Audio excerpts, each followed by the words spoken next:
I'm going to talk to in music, someone I'm a huge fan of.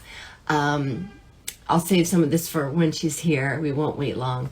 But Hayley Williams from Paramore is going to come talk to us in just like 1 minute about her incredible hair care line, Good Die Young, and all things plant-based and her journey and all the amazing things she does. She is an incredible person, and I'm a cool mom finally. Well, at least for this morning, my family is impressed because we are enormous fans. After we talk with Hayley, we are going to talk about her favorite cookie and how to make it. And also, you can send me a message, and I'll come talk to you about women that you're uplifting, women that you look up to and admire, and how you're celebrating women this month. So let's not waste any time. Let's go find Hayley. Oh, there she is. Oh, I hope this works. I don't want to waste any time. I hope she comes right on. Let's see. Did it work? Oh, last week it was very glitchy. Oh, Hi! hi.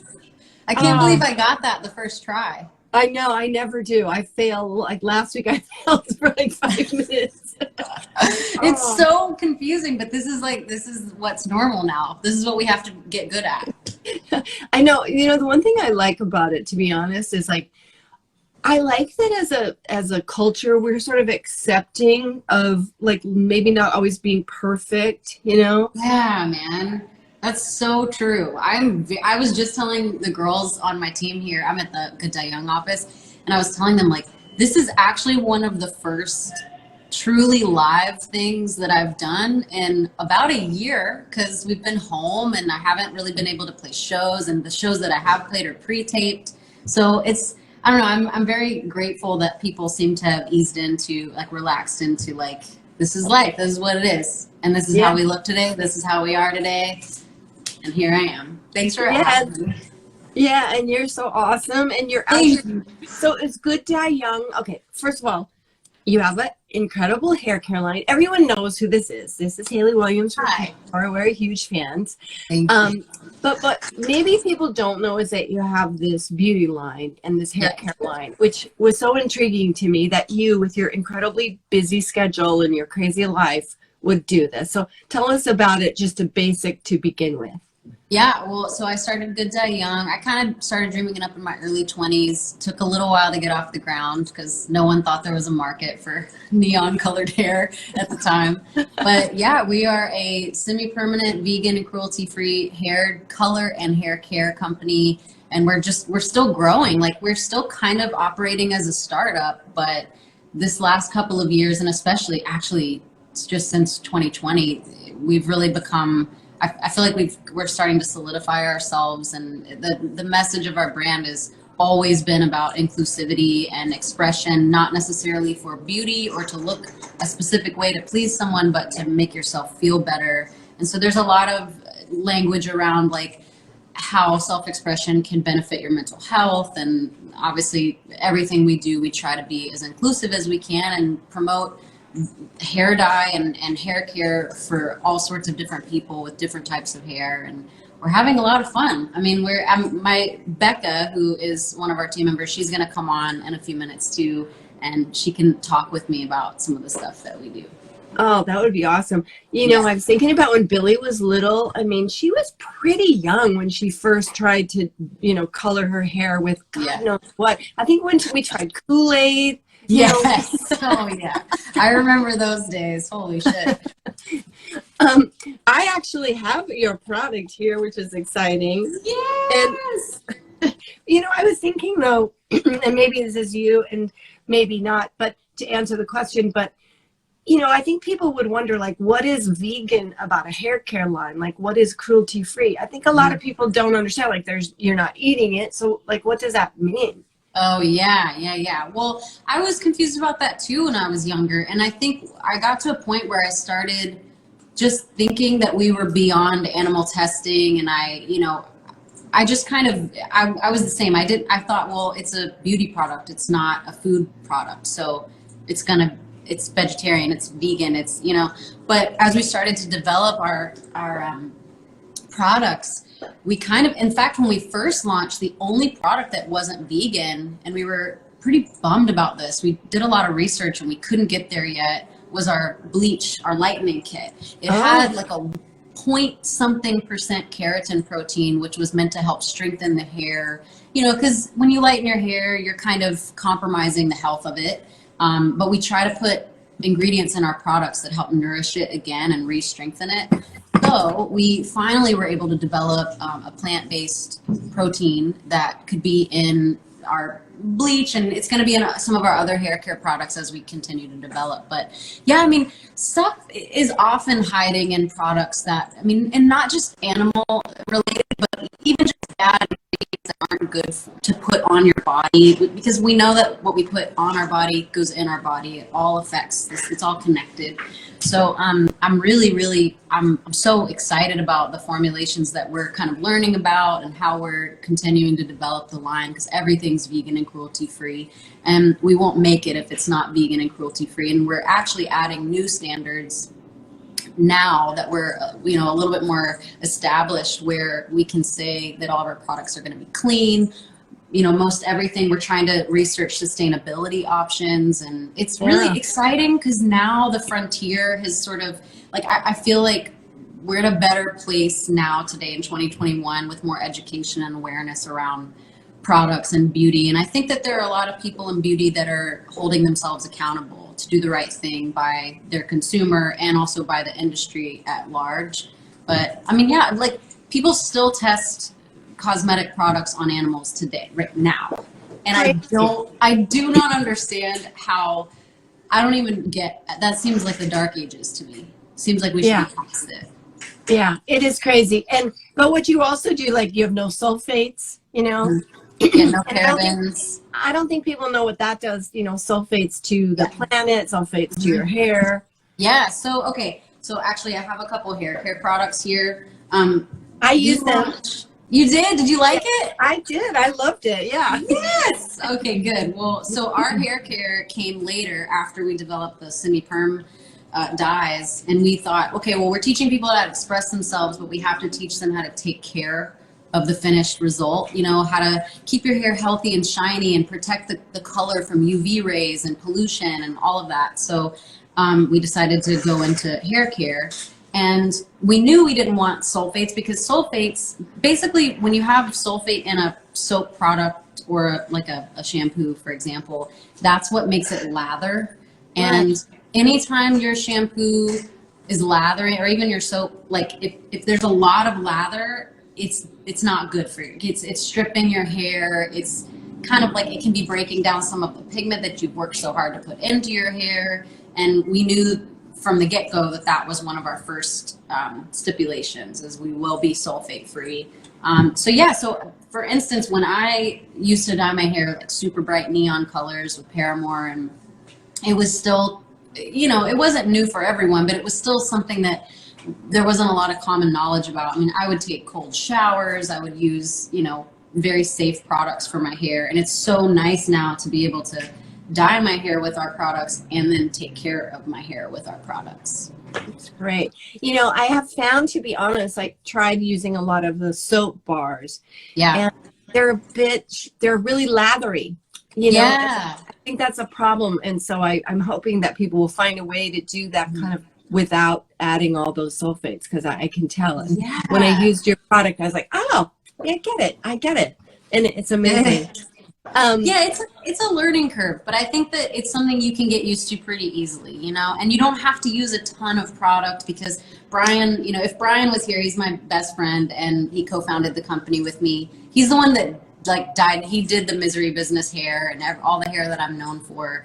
You know, he and I, like, from early on, I feel like we wanted to be able to make stuff that we would be so proud to use and stand behind. And I don't know, I mean, I kind of lost my train of thought on that, but going back to the soap bars, we're trying to develop those. We've been working on those for like, feels like almost a year now.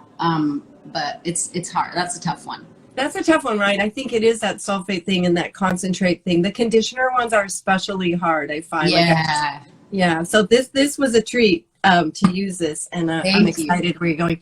I feel like you were so ahead of the curve with this, you know? Oh, thanks. Is that because you've been, I mean, listen, I've been a vegetarian a long time. Obviously, people have been. But to launch a product at that time where it wasn't like people just kind of going, yeah, we know this is a good business move. You know, you were really taking a chance. So let's talk about your plant-based life in general, because it's a journey. I actually have so many questions for you about it too, like, because I didn't know when you became vegan, but even just in the last 10 years, I kind of moved out to LA off and on in 2010, and LA was a lot farther ahead than Nashville is, even now. I mean, we have some great vegan places, but most of the people I knew out there were vegan or vegetarian, and I was kind of getting used to it and really loving that I was eating different from my family, because the South is very like meat and potatoes. Everything's meat and potatoes. Like, I can't go to my dad or my granddad's house without them being like, you need to put some meat on your bones, meat and potatoes. I'm like a linky. But it's like, it is such a journey. It's a journey that I've gone up and down with, and now that I'm 32 and I'm in Nashville, there's more vegan awareness, there's more plant-based restaurants in town, there's a lot of education that I've been able to acquire, and, you know, learning about how it affects our economy alone, and how sustainable it is to eat without eating meat. I'm still learning about it. So I love watching you, because you have such an ease about it, and it's inspiring. Well, thanks. I feel like for me, you know, and I've said this before, it always stems from a belief. It started with a belief, and I think that makes it easier, so that it's almost, to me, like I don't see certain food as edible, right? Like, to me, like, meat is not an edible thing. It's like as if you served me a board and said you have to eat this, you know, like, I'm not gonna, an arm, you know. So in my mind, it's like that's not something you eat. And it's weird that you go to restaurants to eat and there's all these inedible food stuff there, you know.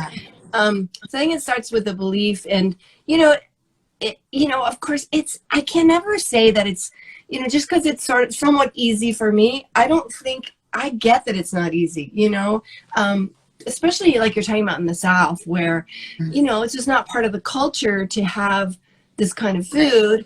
And, you know, you're up against, and a lot of other cultures, you know, I've talked to a lot of people who are like, well, you know, I'm Pakistani, and when I go home, you know, I have to eat this, or, you know, I get it. It's not super easy for everyone, but I think having that basic idea, and then treating food like a kind of adventure, I think, I'm going to talk about oatmeal cookies afterward, but I don't want to get too far off of you, so we'll come back to oatmeal cookies. But but I know you're really into plant-based eating, and you know that means everything. That doesn't just mean being perfect. I think that means every meal that you eat that's plant-based matters. You know, every one that you do counts. Counts for your health, counts for the planet, counts for the animals. What about this, Hayley? I know you have, I texted you because you're part of the campaign for mental health and for the service. And I know you've been really outspoken about it. And I know that's not always easy because, you know, I know with Billy, sometimes you can feel like, you know, all anybody wants to talk. Once you say it, once you're like, hey, I want to talk about my mental health, that's all anybody wants to talk about. So I don't want to, you know, overtax that subject, but I think because our audience here, the people who join us, last week we talked to Ebonique at Rain, and you know, about mental health. So when you want to share a little bit about, you know, why you decided to talk about it and why it's important to you? Yeah, you know, I mean, I was always writing about my feelings, my mind, which, you know, could be sort of a dark place. And I remember my mom being terrified when she discovered some of my earliest Paramore lyrics on her computer, because I used to not have my own computer to write on. So, you know, I was always writing about my experience through my eyes, and went through a lot of things with my family that were hard and quite dark. And then I grew up in the world that everyone's in right now, like the internet. That adds another form of pressure. And then my band got successful and that added more pressure, and you're still living inside of here, right? And it didn't feel that revolutionary to me to talk about it because it just was it was my experience. But I remember when we released After Laughter, someone was like, "Oh, Paramore just put out this album about depression. It's like a depression bop album, like you can dance to." And I was like, "No, it's not about depression," you know, because I didn't want to be one of those artists that like. It seems like depression becomes such a hot button thing that's exciting. It's like becomes this like somehow this sexy word that's not sexy. It's terrifying if you struggle with it. And I had not yet been diagnosed with depression, so. When people were saying that we were writing depression bops, I was like, I don't know about it. And then sure enough, about a year later, it was like, oh, you've had depression your whole life and PTSD. And so I don't know. I felt like it was once I got that diagnosis and once I realized like, you know, I'm already comfortable talking about it. Now I just have to own it and make a case for it, because there's people that may not know that they're struggling with that and they feel very alone or alienated by whatever they're seeing out there that's not matching their experience that's in here. And I don't know, I just find it really fulfilling to talk about. Sometimes I think like, damn, I'm such a downer. Like when like I smile a shit ton, but like I can be like, it's dark. So I think it's just nice to normalize it in some ways. And then also it's great to crystallize it in a song and leave it there.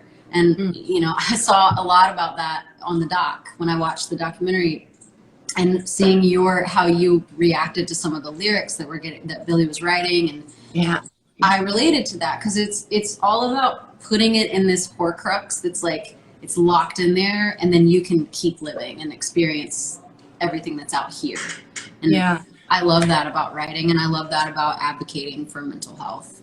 Yeah. I think it's amazing that you do. And I've also, I saw is it Better Health? Is that the app? BetterHelp, yeah. Better Help. You know, I think a lot of people, and I get it. I mean, I've had depression, I've had therapy, but I'm not in therapy now. And I think it's a real line to cross to actually reach out for help. It's easy to say. And I will say this, when I've been in my darkest periods, I did suffer from clinical depression for quite a while. I'm sorry. I couldn't imagine taking that step. Do you know? And I think that's almost like you have to get outside yourself and just do it. Like, don't like, I'm not here picking up the phone or going on the thing and just like making some other part of me do it, because it's very hard to make that step. Even though we all say do it, you know? That's so true. It's so hard, like when you're talking about it and on a public setting like this, or even when I talked to my own camera about BetterHelp and did that PSA, it's easy to talk about it, but when you're actually in the moment feeling it, everything feels impossible. And it's weird because dissociation is not necessarily a good thing, but I feel like in my worst times I've sort of had to dissociate in order to take care of myself and be present. That's what's good about like having a dog. Like my dog Alf, he keeps me so present, you know? I know you said that your dog basically saved your life. I feel like our dogs, they do that all the time. Tell us a little more about your dogs, because everybody loves to know about people's dogs. Yes, my dog Alf, he's 7. He's a little overweight right now, but I need to take him on a few more walks per day. But anyway, he's a doodle, like a poodle mix. And I got him from this family who had given him to a woman who was diagnosed with breast cancer, and she got him and realized she couldn't take care of him. And so this family called me and they were like, you can come pick up, you know, we have this puppy. And I was so pumped because, I mean, to be really transparent, I was going through a breakup. I was not my best self. And, you know, he came into my life and I had no choice but to take care of him. And I think that taught me a little bit about taking care of myself at the time. And he's moved with me several times across the country. He's been on tour with me. He's so sweet, and he's still such a puppy, even though he's 7. And he quite literally saved my life. I'm pumped that I get to wake up next to him every day. Wow, that is the best. I, Yeah. I I think it's really the answer for so many things. Caring for something else, Yeah. and the love an animal gives you is so pure, and I mean, nobody loves you like your dog. No. Nobody. No, you Nobody in can your be a family. total bitch and they're still gonna love you so much. It's crazy. Like it's so unconditional, and I envy that. I envy, like, it's just good to have around. I can't even think about not knowing a life, that he's a big part of it.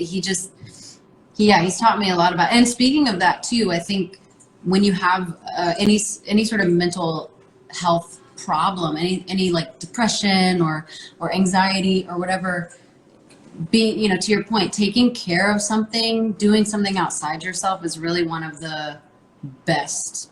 That's the best medicine, and that's why I like Support and Feed. That's why when the world shut down and everything got so dark last spring and summer, the best thing to do while we were all isolated was to get involved with mission work in one form or another. It was like the only thing I could do that made me feel better, and I found a lot of friendships that way. I found you that way, and yeah, I don't know. That's my favorite thing about doing mission work, is it gets you out of your own brain.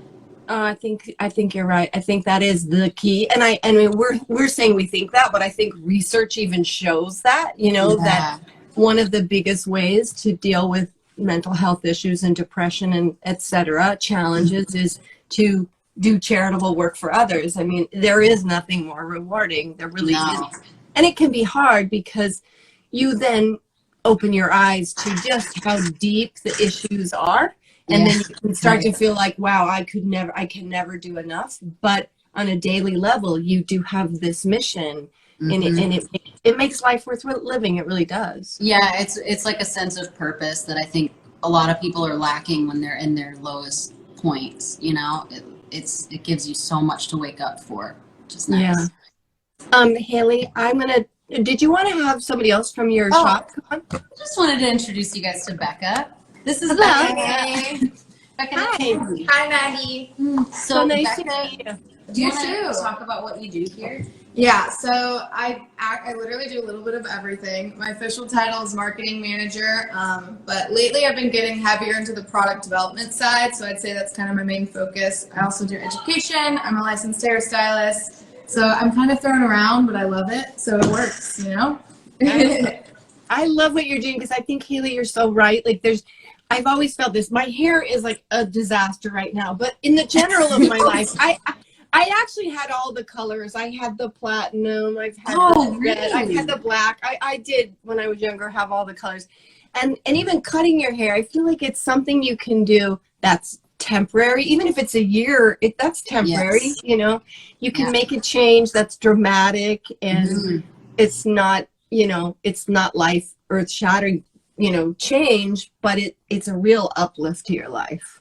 Yes. For sure. I mean, it's like it's such a nice way to almost kind of propel yourself into another era of your own life, or a new season. It's healthy. It's really healthy self-expression. It's no different for me or any of these girls than like writing or doing something that is creative, but yeah, it's not harmful. And Becca's great. If anyone that's watching this ever wants to know anything about hair dye or the process of dyeing your hair, Becca's always on our Instagram teaching, doing tips and tricks, and being funny and cute and all that. Oh, you're gonna get flooded. I'm sure people have a million questions. I would have. Yeah. I wish I would have known this, Hayley, because there were days and dark nights even with Billy's hair, where there were some accidents in there where I would have loved to, Oh, You listen. You just call us, okay? We got you. That won't happen again. Okay, she's in pretty good. She's in really good hands now, but mainly when she was younger with the Kool-Aid and the the Kool-Aid was a trip. I mean, that's like a rite of passage. You have to do that. Yeah. Okay, I'm gonna just show you one more thing. I made oatmeal cookies for you.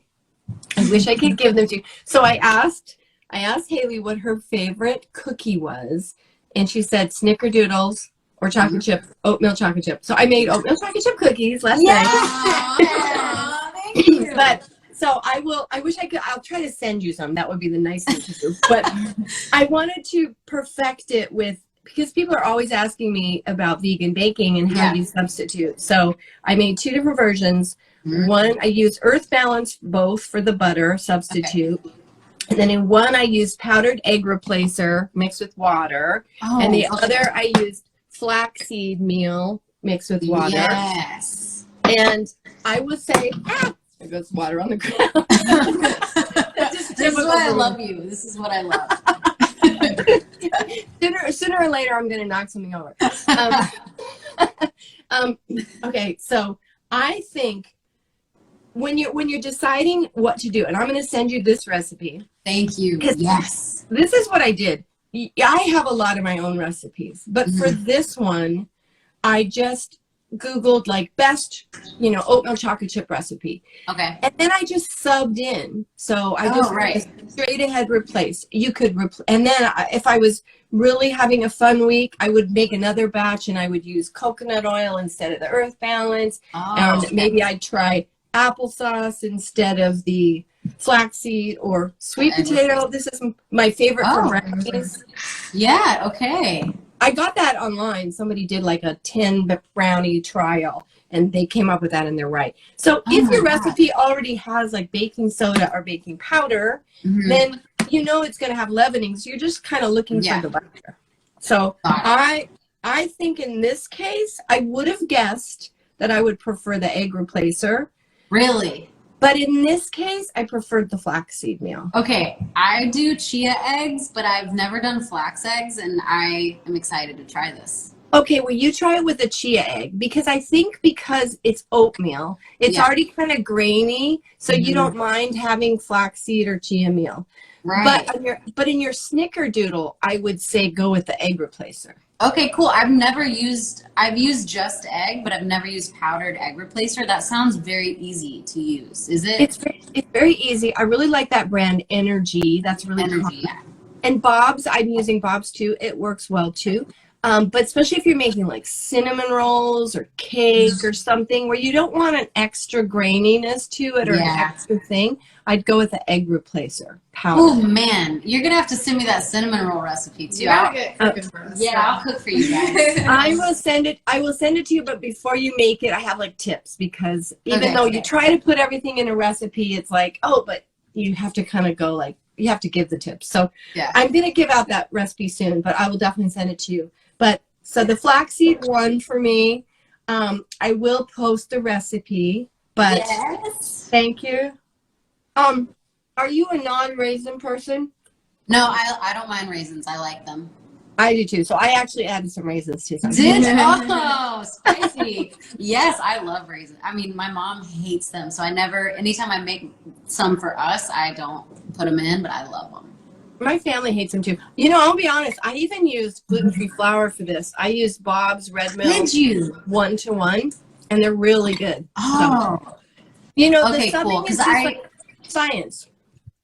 Yeah, I typically bake gluten-free, but it's not because I have a real intolerance. It's just I try to vary my diet so that I'm not eating. Because like if I go for bread, I'll eat sourdough bread every single day for every meal because it's my favorite thing. But yeah, I would love to. I can't wait to get this recipe and make these. Super easy. And, I even didn't have any brown sugar, but I had molasses, so I just added the white sugar. I mean, this is kind of science and but I'll send it to you. But thank you for letting me bake these. I wish I could give them to you. Oh my God, I'm dreaming of them. I might have to make them like as soon as you can send me the recipe. I'll be making them. So I'm very excited. Maybe you make them with regular flour and the chia seed egg, and tell me how they turn out. Okay, I will. Okay, Hayley. Thank you. Thank you so much. You guys are going to get messages. Thank you for helping everyone, Becca. Thank you. Thank you so much for what you do. I can't wait for you to be back on the road again and come through Nashville. So I want to give you a big hug. I can't wait. I think I told your manager this before you got on the phone that time, that we were in Australia one time, and you know how the fans in Australia can come right to the gate. Yes. And This was on Billy's first trip to Australia. Right? Oh my God. So we get to our gate and there's all these fans there. And we're like, oh my gosh, it's crazy. And then we start talking to them all and they're like, we wish we could have seen your show last night. And we were like, wait, you're at the gate but you didn't see the show? They were like, no, we saw Paramore. Oh man, I miss Australia. We love those shows down there. Oh, and literally Billy was like, I would have seen that too. Well, my hope is that like when everything's back rolling and it's all good, I hope we run into you guys at a festival or something. That'd be so fun. I can't wait. Well, I love you and I admire you so much. Thank you for coming Love on. you too. Okay, I think you have to hang up because my ex doesn't work. Okay, I think I know how to do this. Bye. Bye, Hayley. Bye. See ya. Like we're stuck on, oh, isn't she the best? Oh my gosh, she's the best.